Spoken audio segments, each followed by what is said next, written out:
कितने आदमी तेरे? अरे आका आदमी नहीं थे यार, आए? वो औरत थे। औरत औरत? दो औरत थे। दो औरत थी और पूरा पाकिस्तान को उड़वा के चल गया। उड़ा के चला गया। अगर आदमी आता तो क्या हाल होता, गार फाड़ देता।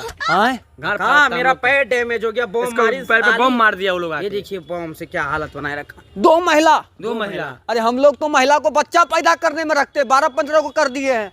अरे इसी वजह हम लोग को गलत फहमी है। हम लोग इसके लिए क्या क्या इंतजाम हिंदुस्तान से बदला लेना है?